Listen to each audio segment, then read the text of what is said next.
What's up, everybody? Welcome back to another episode of Project Ozone 2 Kappa Mode. Oh yeah, guys. So, since last episode, I've been doing a little bit of work here. Just a little bit of work. So you can see that I have converted the base now.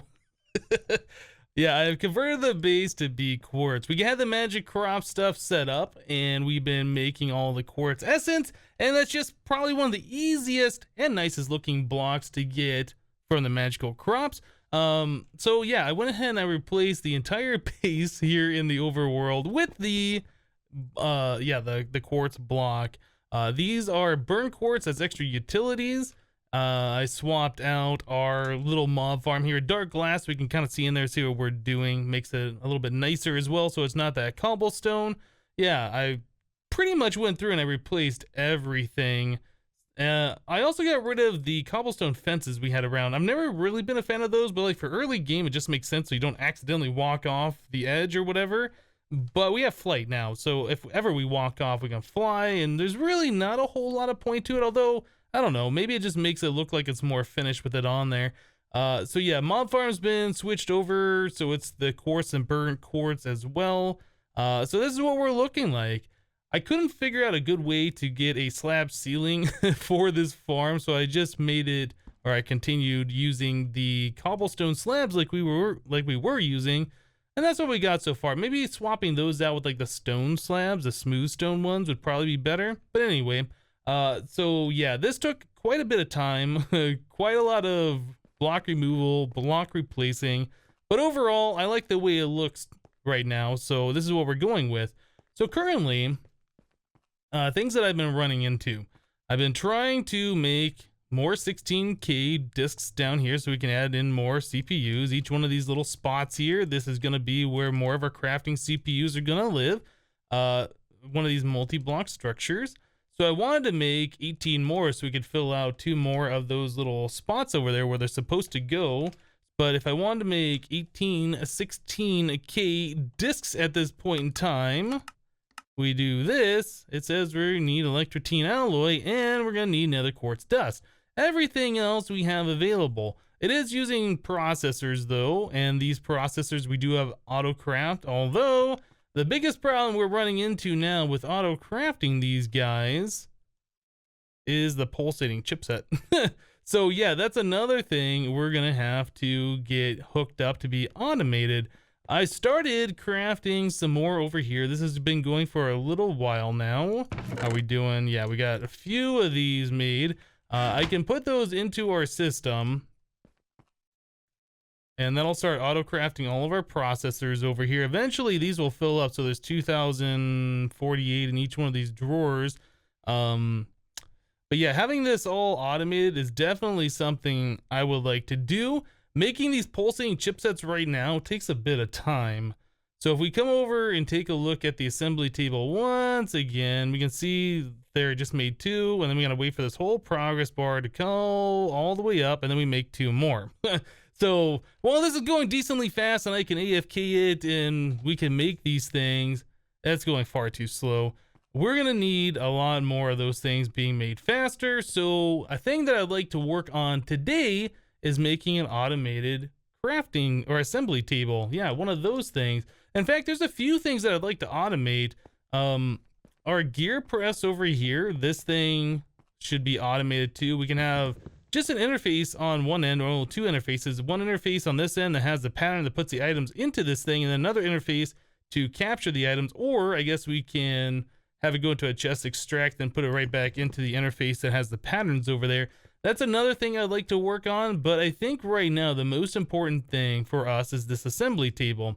Another thing we were talking about last episode is our gold situation.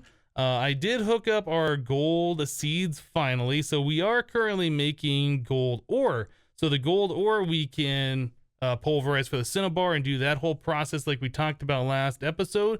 So we'll be looking at doing that sometime soon, but for right now, just collecting all this gold ore, that's really, really good. What keeps moving around here? Why do we have gold? Are we making, oh, we're using gold, right? We're using gold over here because we're making processors. I forgot about that. Yeah, the gold is going into here. It's making more of these things, refilling up this guy over here. Right, okay. So yeah, I forgot that whole thing was automated at that point.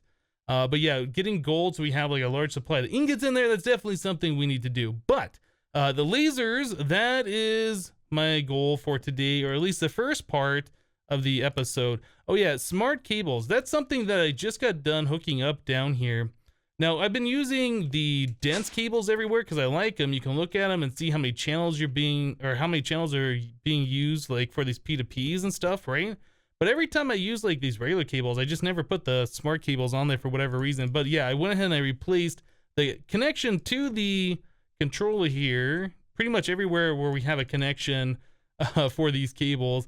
Yeah, so we can see how many channels at a glance we're using instead of having to go around and count all of them all the time. So this is 2 of 8, that's 3 of 8. I think there's one down here using more. This one's using 6 of 8. This is for our discs and our terminals up there. Anyway, that's just a thing that I'm starting to use now, so it's just easier instead of having to count all the different things on each cable. Anyway, so we need to get ourselves lasers, so let's do that. So the laser is made from rubies, a redstone alloy, and a dark steel. Now, all of these things, except for the rubies, we have from Magic Crops now. Dark steel, we have 335,000. Redstone, alloy, we should have quite a bit. Yeah, almost 500,000 of those. The rubies, though, those are a thing that we might have to start worrying about. So we have 1,102. Yeah, I think, I could be wrong, but I think for each layer of this, that's 11 by 11, and then we want to go 3 deep. So I think that's something like 300.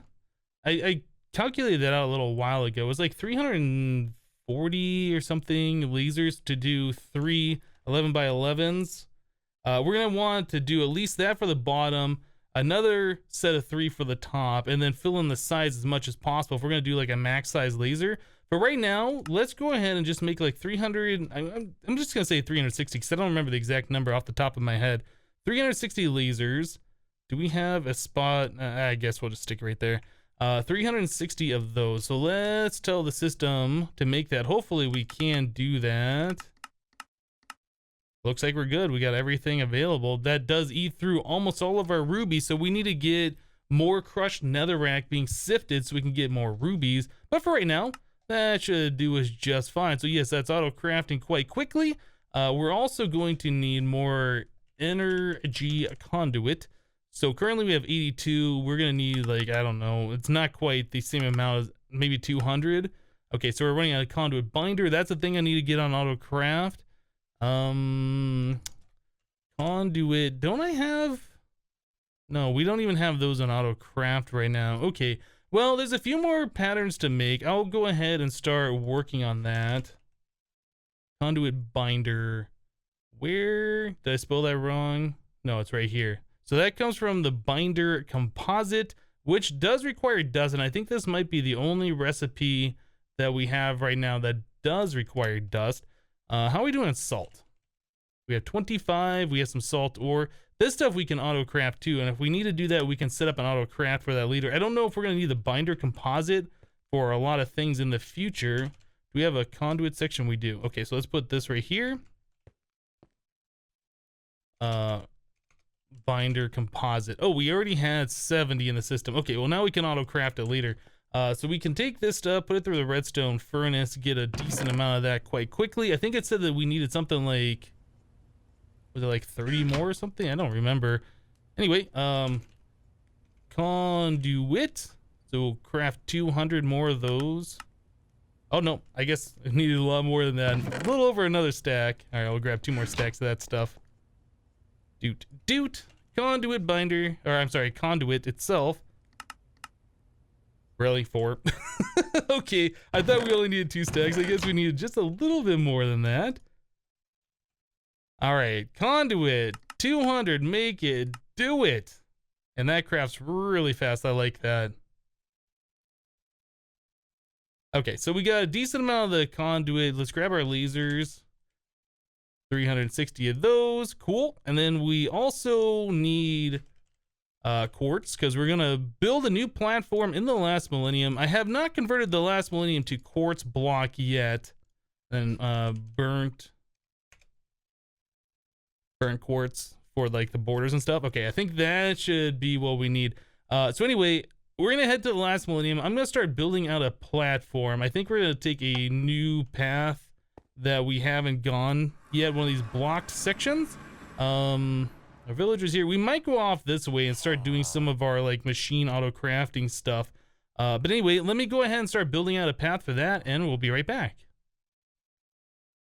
Alright guys, so here we are back in the last millennium. We got a little path going on here, and we're going to be setting up the 11 by 11 area for the lasers underneath a new assembly table. Now I started laying things out to get prepared for what we need to do here. So we have the assembly table on top of an ME interface. This is where we're going to put our autocraft patterns in. This will push the items into the assembly table. It'll do its process and then push them back into the interface, since this thing automatically ejects into a connected inventory. Interface being that inventory. All right, so the way this is going to work is we are going to have laser, then a power cable, then another laser, then another laser, and then another power cable. So yeah, the lasers work up to 5 blocks away from the assembly table, and I believe that is the maximum you can pack in for something like this. So the lasers face the way that you place them. So the easiest way to get these things placed is just start at the bottom and then work your way up. So we want a laser on this conduit. A laser on this conduit right there. Place it. It wouldn't place. We want a laser on top of that laser. That'll connect to this conduit. And this laser is also connecting to that conduit. And that should work to the assembly table. I do believe that is the maximum distance and the maximum amount you can pump into one little area. Although I think I've seen other ways where people have like 4 lasers surrounding one conduit that go up and down instead of like having a flat thing like what I have here. Anyway, there's a couple different ways you can pack them in. I'm not going for like the most compact and most efficient, getting as many lasers in there as possible. I just want something that will craft things a lot faster. So anyway, I need to go through here, place lasers on each one of these conduits, and then place lasers on top of those lasers, lay down the upper set of conduits. Otherwise, it'll be a real pain to get in here and try and place everything the correct way. So yeah, let me go ahead and finish this up, and then we'll be right back, guys. Alright guys, and that's what it looks like with everything put back together. Again, just the assembly table in the center, nothing to be seen on the surface. But yeah, this is our whole assembly laser setup here. I'm feeling like there's a little bit of frame stuttery issue.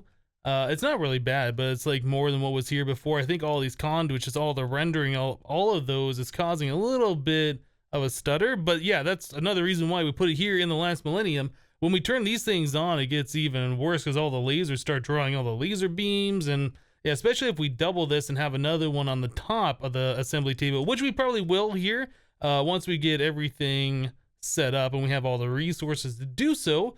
But yeah, the next thing we need to do is provide this thing power. So you can see this is all one huge conduit network. What I'm going to do is I'm going to break this conduit network. Let's go and break that block right there.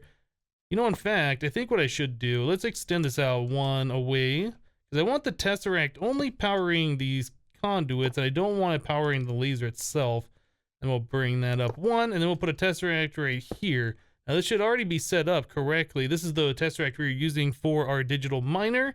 Energy mode, receive only. It's on main base power. I will set these things to extract only on either side, just so the conduits know what they're doing. I think that helps with their performance a little bit, so we're not trying to push power back into things. But anyway, so that should be set up. All of these should be fully powered up, or it looks like they are powering right now.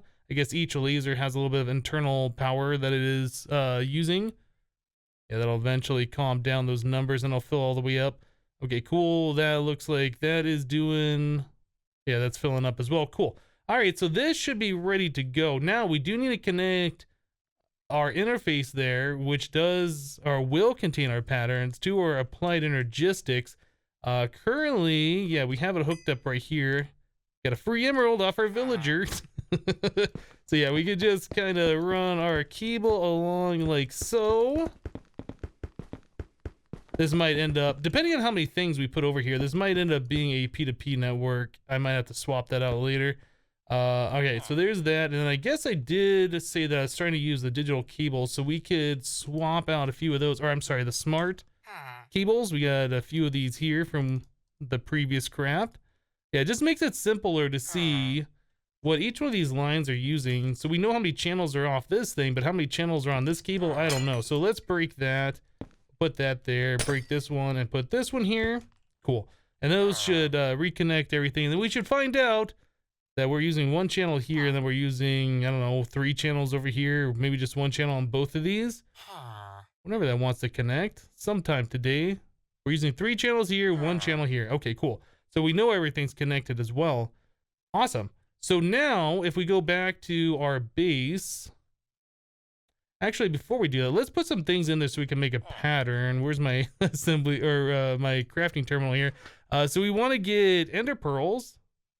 1 ender pearl or 2, and some redstone. We want to, first of all, tell the system, or tell the assembly table that it can make pulsating chipsets.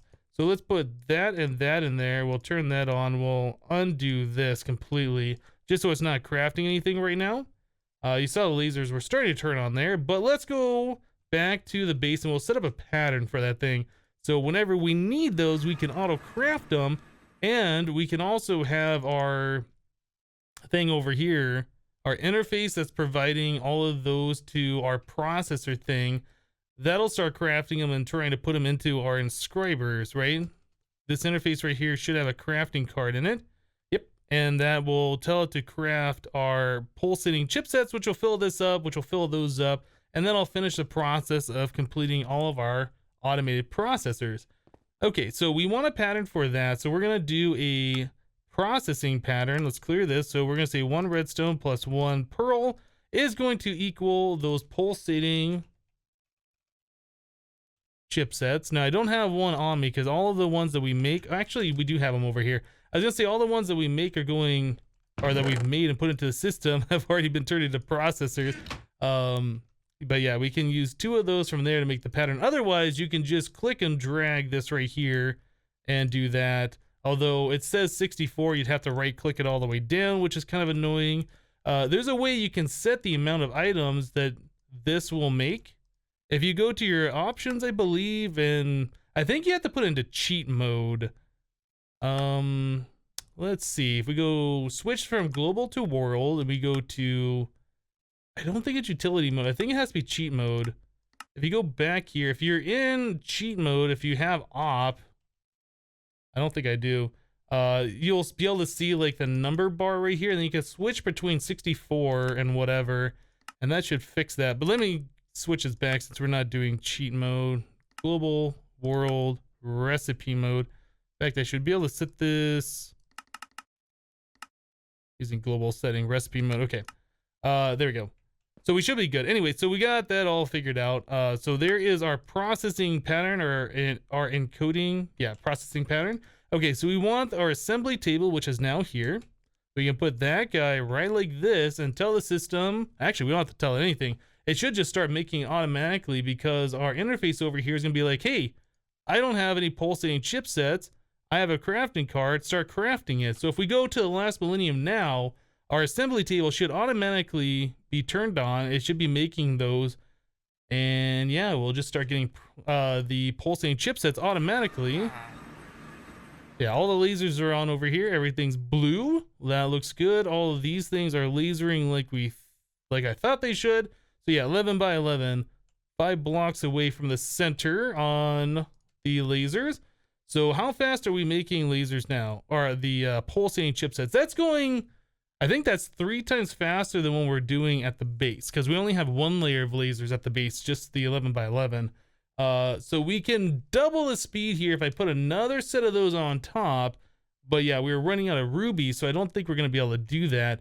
But anyway, this will be filling up.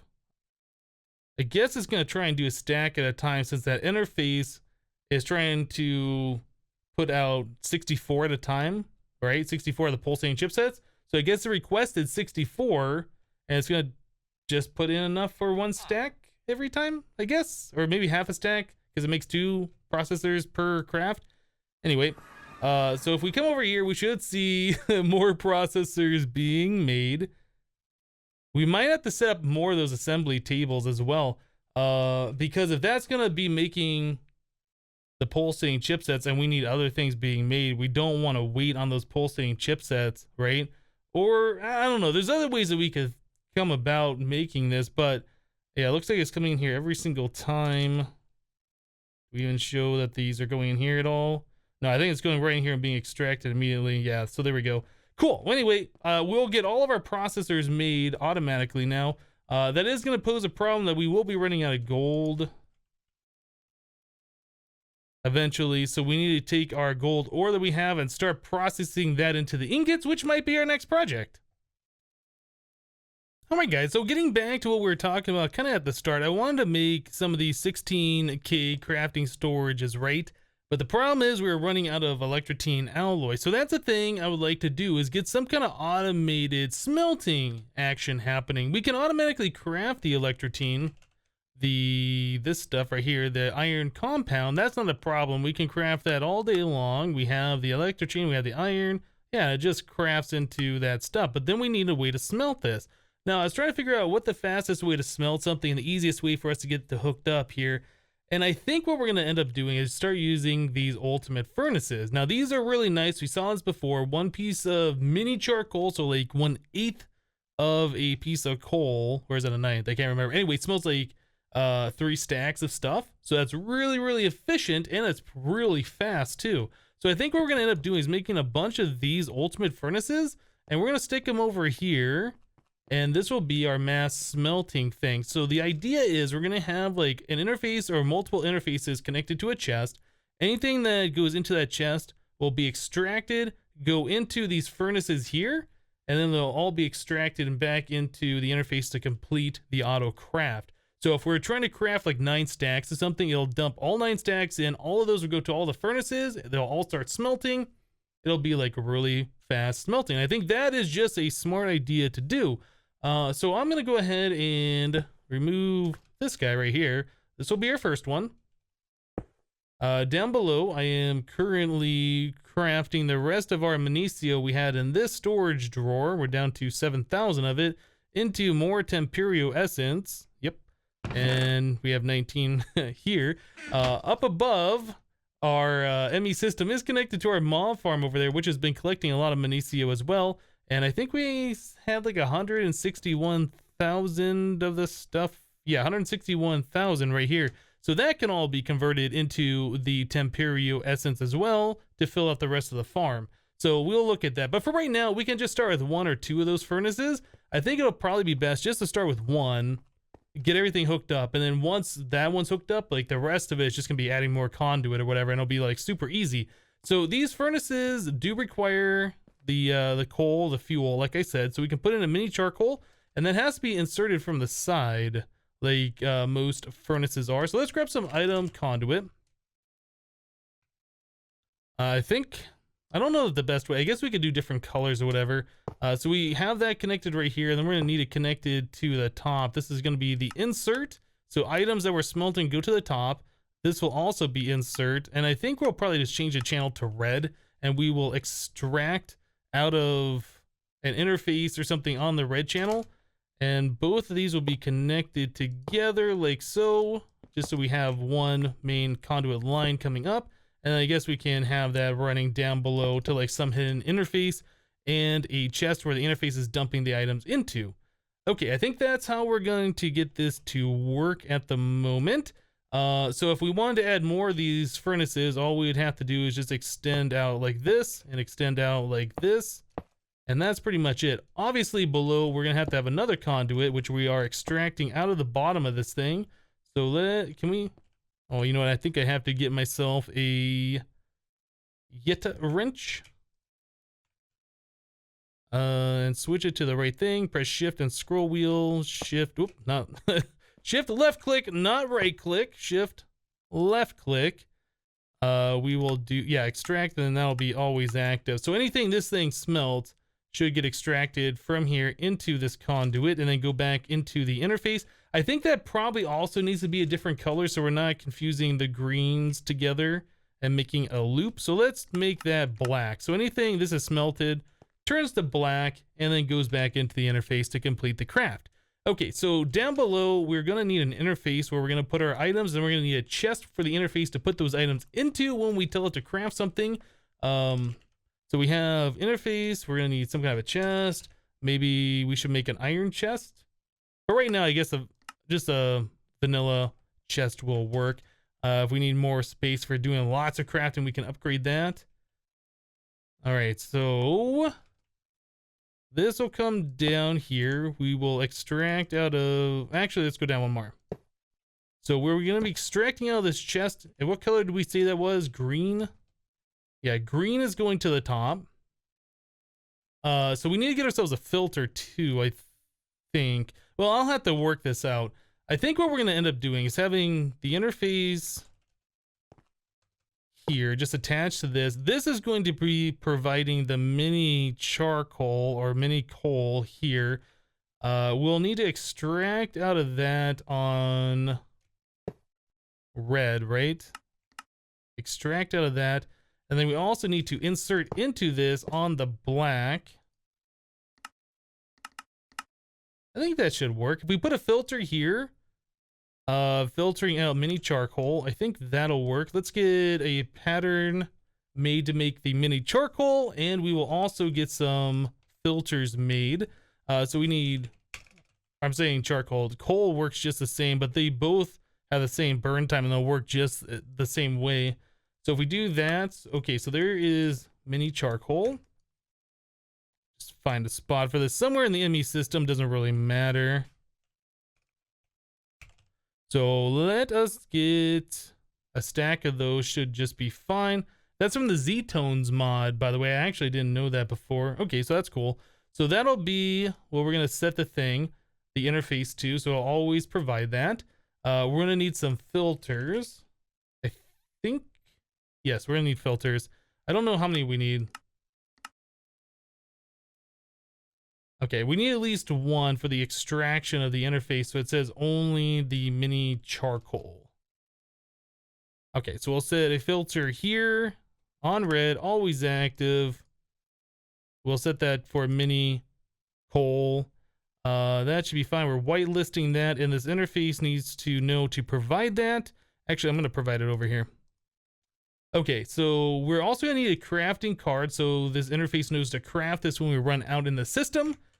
All right, I think that should be fine. We're inserting on black here, and then we're extracting on green there, and that goes up to this. Yeah, I think that should be about right. So what we need to do at this point is connect this to our ME system.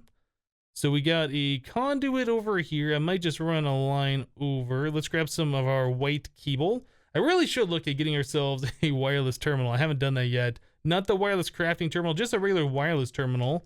So ME glass cable. We'll grab some of this white stuff here. I removed the elevator block over there by our terminal as well. I just didn't feel like we needed it anymore, but now I'm kind of like flying around and stuff. I feel like we might need it. All right, so we'll connect this. Yeah, we'll just run this cable up. I like running along the center of these walkways, just kind of so I know where these cables go and where they're from and stuff like that. No, I think if we connect this all the way over here, nope, we run into this thing. All right, so that needs to be moved back one block or whatever, but that's fine. So we'll just connect that like so. And then fill in all these missed places. All right, so we should start being provided mini coal as soon as this interface connects, and then that'll go straight up into our furnace over here. As soon as that connects, maybe. Sometimes it takes a minute. I'm sure that's gonna work. We also do need to we also have to get ourselves a crafting card as well. Crafting card. I don't think I had a craft for that yet. No. All right, so let's make one of those. Crafting table. We have that on auto craft. There we go. Crafting card. Perfect. Okay, so we put that in there. It'll craft up the mini coal whenever we need it. It'll always be providing that and extracting on this red into the ultimate furnace. Yeah, see, we got some right here. Put this crafting card in here, and that should just start crafting more mini coal and filling that up. Perfect. All right, so this guy should be full of coal. Nice. All right, so now what we need to do is get ourselves some patterns made. So we can tell the system that one electrothene alloy, one of these iron compounds, I guess, is going to equal one of those. Or we could tell it like 64 of those, so it sends over a stack at a time, which might be better. Let's go and do that. So 64 is going to equal a stack of those, okay? So that's going to go into our thing over here that's labeled chest. This, we can rename that interface and say smelting assembly or something. Anyway, so now we should be able to tell the system to craft up all of the electrothene alloy. But we're probably going to want some more speed upgrades. Speed upgrade. Okay. Oh, you know what? We should auto craft those. I think we have everything in the system for this craft now. Let's go back to this. So we want redstone torch. That's a craft. Next. And then we want a piston, which is also auto craftable. Next. And there we go. There's an item conduit speed upgrade. Now we never have to craft those again by hand. So we can tell the system to make 15 of those. Let's do, whoa. Let's not get crazy. I'm clicking buttons wildly here. So that is a little slow. There it goes. That's sped up there towards the end. Cool. All right. So now we'll probably also want to put some more on the extraction side of those. So we'll put that right here, so it'll extract out a stack at a time. We'll probably want this on round robin for when we have more furnaces. All right, I think we should be good. So now when I tell the system to make some electrothene alloy, it should not complain that we don't have it. It should just go ahead and craft it. So let's craft up 1,000. Looks like we have iron, we have the electrothene. It knows how to craft that, and it'll do this. Start. So this furnace over here should start kicking on with that stuff momentarily. I think it's going to craft all the compound first, and then it's going to send it over here. Unless I made a mistake. Did I not set the green to auto extract? I might not have done that. Always active. Yeah, always active. That's what we want. Okay, so it looks like the furnace is on. It is now smelting these things super fast, but we're only extracting out 4 at a time from the bottom because I didn't put on those upgrades. So let's do that. Item conduit upgrade. We want another 15 of these things. All right, perfect. Do I still have the Yeta wrench on me? I don't remember. I do. Cool. All right, so shift left click. And this goes right here. And now it is smelting so fast you can't even see anything going on. So let's come over here and take a look. So that's how fast we are making those items. That's quite quick. That's awesome. So now when I tell the system to make our 16K, and I want 18 of those, it should just be able to start crafting those. No problem, except for the nether quartz dust. That's another thing we need to get on auto craft. We need to get our pulverizers going, but that'll probably be a project for another day. For right now, I think this is going to be quite good. Like I said, we can add in more ultimate furnaces here, and then it'll go so much more faster for each one of those that we have, since we're just extracting out of this chest, and that's going into the furnaces. So I think that's going to be really awesome. Anyway, guys, I think we're going to wrap the episode up here for today. I had a lot of fun getting some auto processing stuff going. Remember to leave a like on the episode if you liked it. And that's it for today. Thanks for watching, guys, and we'll see you next time. Bye-bye.